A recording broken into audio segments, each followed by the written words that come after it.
everyone. Dylan from the Smart Economy Podcast. We're on day 2 of Permissionless III, joined by Jason Yanowitz, the co-founder of Blockworks. How you doing today, Yano? Good. Thanks for coming out to the event. Yeah, I've been having a blast here. You guys have hosted an awesome kind of like conference for me to just chat with an amazing group of people. So kudos to you.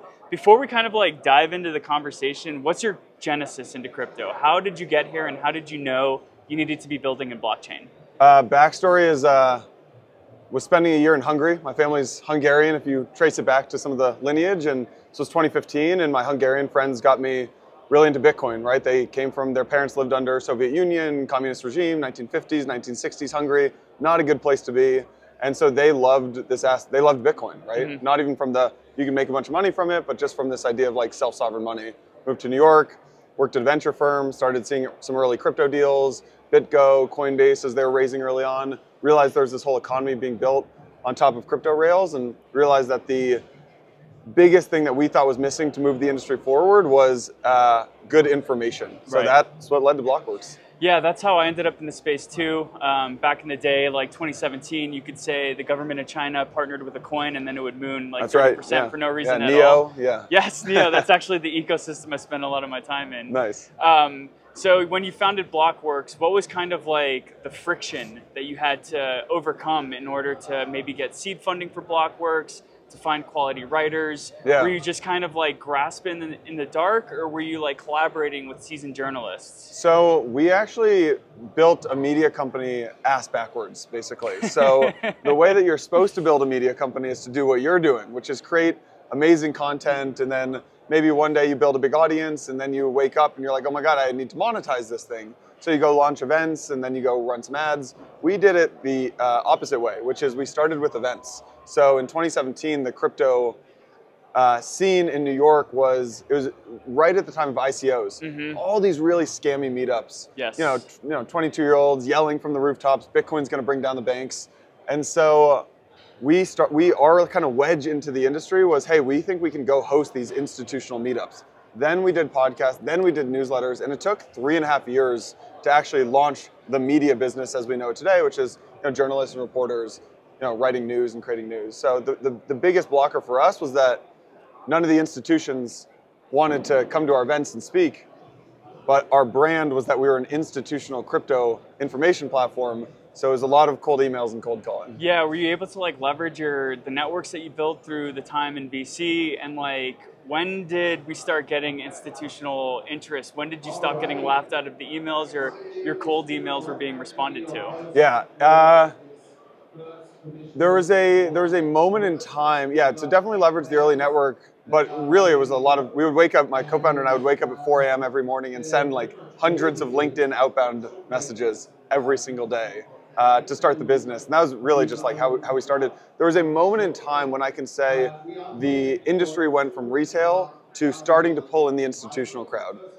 So basically what happened in 2018 and 2019 was you had the proliferation of these infrastructure providers, mm-hmm. not protocol infrastructure, but Copper, Fireblocks, BitGo, Anchorage, the custodians, the prime brokers, and that basically led to this moment in time, which was COVID. COVID happens, money, like the Fed starts printing all this money. Right. May 2020, Paul Tudor Jones, one of the most successful hedge fund managers in the world, calls Bitcoin the fastest horse in the race. Mm-hmm. And right there, it was game on for our business. So if you actually look at this chart you could kind of map Blockworks' success, it really was like 3 years of just like pretty slow, flat growth. May 2020, Paul Tudor Jones, fastest horse in the race. That coincided with DeFi summer, and Blockworks just took off. So Blockworks is a top 3 crypto rag. I mean, it's up there with like CoinDesk, Cointelegraph. How did you keep waking up at 4 a.m. every morning grinding through 2018, 2019? Those times sucked. Those times did suck. Scary. You were there, yeah. You know. So what was like keeping your eye on the prize? How did you know that this would all be worth it someday? Things were working for us because it was, now Blockworks is big. We have 75, 80 employees, and big company, and hosting big events like this. We were so small back then that even small steps forward felt like massive progress to us. So I think a lot of companies, startups, maybe they go raise hundreds of millions of dollars. We didn't raise any money, right? So we bootstrapped the business for the first 6 years. So our goals were maybe a little smaller than other companies at day one. So, I mean, we basically had CoinDesk pinned on a like bulletin board, and we were just like, they're the 800-pound gorilla. We have 0 employees. We have no money. They have 200 employees. They're the massive company. How can we just chip away at their growth day after day after day? And we feel like we've done that. Now we've kind of moved our sights onto bigger and better things on the research and data side. Yeah, you're going after the Forbes now, not necessarily. Yeah, I think of it less as the Forbes, more as the you know, I don't want to say we've won the media space because there's always other people, but you know, I feel pretty good about where we sit in the media landscape in crypto. Now, you know, 2 years ago we launched our research and data business, which is Blockworks Research. We are now, you know, we compete with Masari, Token Terminal, The Tide, Delphi Digital, all these different platforms out there. And there's probably like 10 or 15 of us. And there's no real clear winner. So we think we can do what we just did on media the last several years to the research and data space and go for that #1 spot with for basically these like overarching information platforms. And so I'm curious, there was 2018, 2019 bear market and 2022, 2023. Which of your traditional finance VC friends, during which of those 2 timeframes did they think you were crazier for building a business? Definitely 2018, right? So 2018, I mean, we launched the business, and in December 2017, we formed the company. May 2018, Mike, my co-founder, and I both quit our jobs. We had full-time jobs, and the pitch was not, hey, we're going to launch multi-thousand person conferences and build a data platform. It was, we're leaving our cushy jobs to go host crypto meetups. And you know, the ICO boom had just burst. EOS had just raised $4 billion. Yep. Like, it was kind of crypto bros and scams abounded.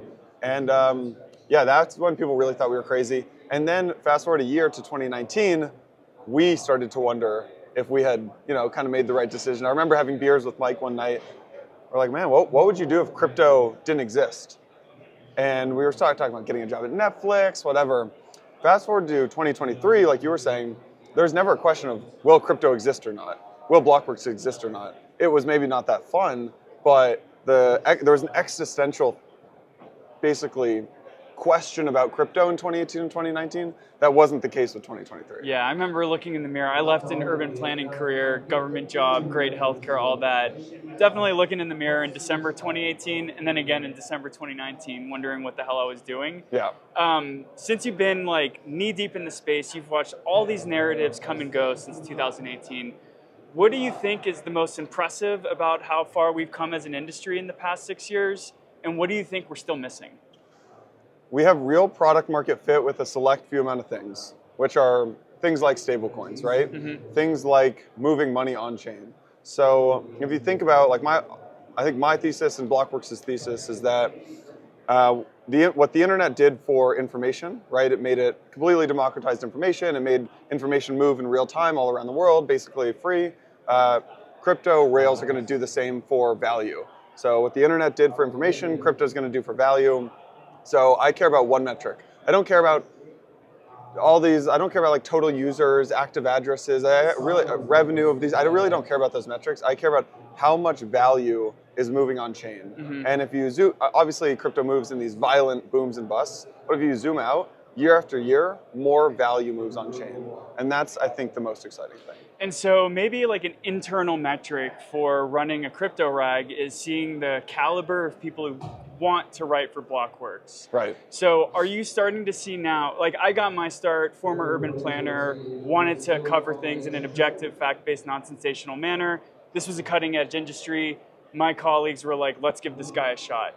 Are you still seeing the same types of folks like me who are coming from other industries, like I want to jump in and try something new here? Or are you starting to see like classically trained journalists wanting to apply for work at Blockworks? Now we see some of those folks. So in the early days, we would hire kind of random people, and then they'd get poached by CNBCs and Bloombergs of the world and Wall Street Journals of the world. And now it's the inverse, right? So we've hired amazing people like Catherine Ross from The Street and Casey Wagner from Bloomberg. So now it's the inverse, where folks from Bloomberg and the Journal and The Street are now coming over to us, which is cool to see. Yeah. So another thing that I'm really interested in is to be an objective journalist in this space can be kind of hard sometimes, because I might hold the tokens of a project I care about, or I might just be invested into that project. So what's the fine line that we have to walk to provide information in an objective way, but secretly we're still like rooting for the project that we're covering to succeed?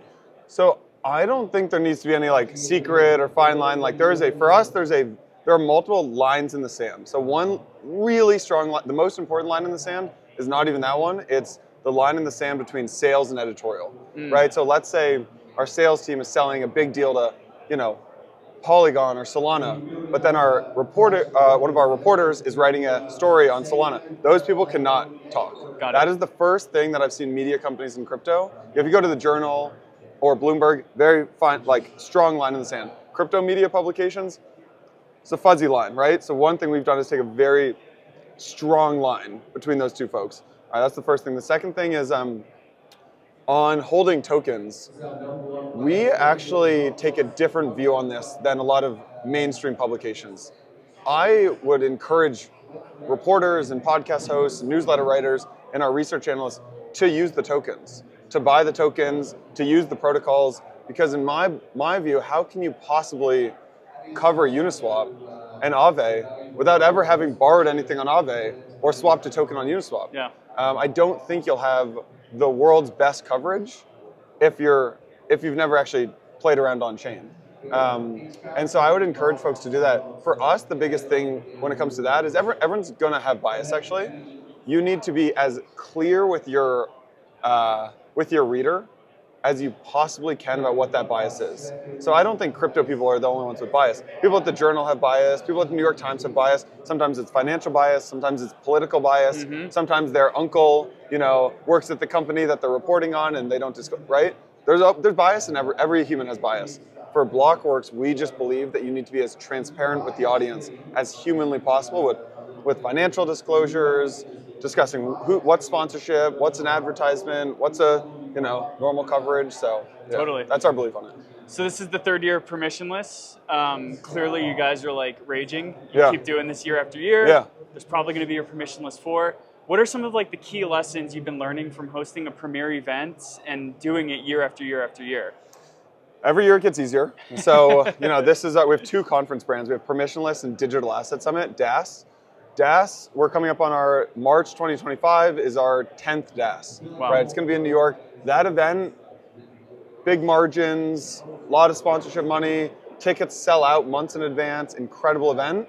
And we're, every year that we do Permissionless, we're on the third year. It moves closer to that. So margins get higher, revenue gets higher, gets a little easier to run. Speakers know that they want to come. Sponsors renew year after year. So yeah. And so are there any like key narratives in the projects that are here or the discussions that we're seeing on stage or the keynotes? Like what's standing out from Permissionless 3 this year? I think my biggest takeaway from this year is that there's about to be a proliferation of applications over just the infrastructure. And everyone's kind of talking about this, and it's the narrative on Twitter, but I don't think people realize how real it actually is. So there's kind of 4 buckets of factors that go into this. The first is applications are getting more funding than they've ever got. So if you look at companies like Infinex raising $54 million for an application, all right, so venture money's flowing into that. The second thing is that the applications are starting to launch tokens. So as someone like a Polymarket might launch a token soon, that means there's more money that flows into applications. The third thing is that the infrastructure, like the bridges and the L1s and the L2s, are going to their tokens are going public at a valuation that's lower than their last private round. So this model of like you raise seed and then a higher Series A and then a higher Series B and then you do your token, that model is breaking, which then further incentivizes VCs to invest in applications. And then the last thing is so Uniswap launched Unichain today. So Interesting. yeah, so this is Uniswap launching their own blockchain. They built it on the Optimism's OP stack. You're going to see a proliferation of these app chains, which are the applications launching their own chains. So yeah, it's crazy to see that kind of like app chain narrative leave the Cosmos ecosystem and start to seed itself in EVM land. That's right. Yeah. So it's starting to happen all over the place. I think it's no surprise that it's kind of harrowing in the US right now to be a builder here with election season coming up, and we have some antagonists and protagonists at the higher levels of Congress and just in the regulation sphere.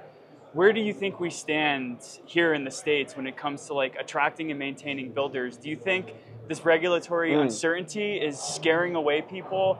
We're losing our opportunity to kind of like be the builders of Web3, or do you think this is just kind of like a bump in the road and we'll be able to surpass it? I think you nailed it. This is a bump in the road, and we'll be able to surpass it. But there needs to be a change. There needs to be a change. So, I mean, you see it here. We've never been able to get congressmen and senators to speak.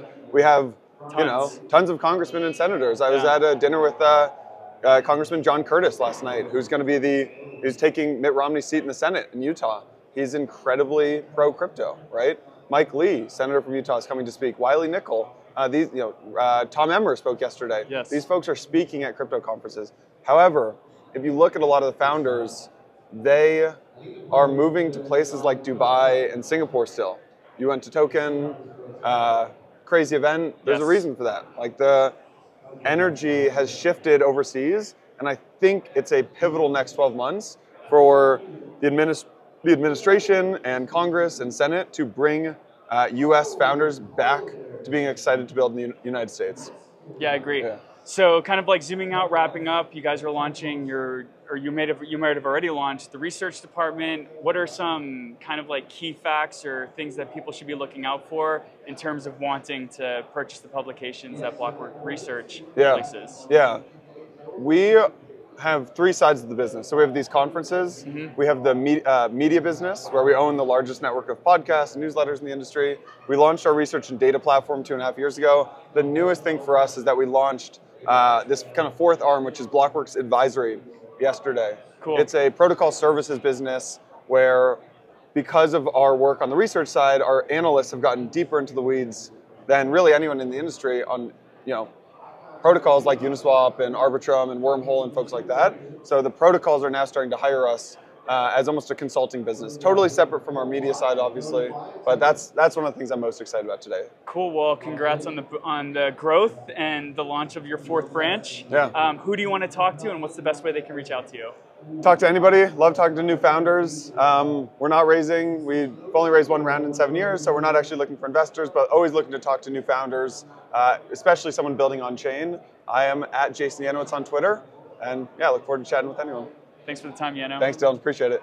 If you want to catch any of the other interviews we've had here at Permissionless 3, head over to the Neo News Today YouTube channel.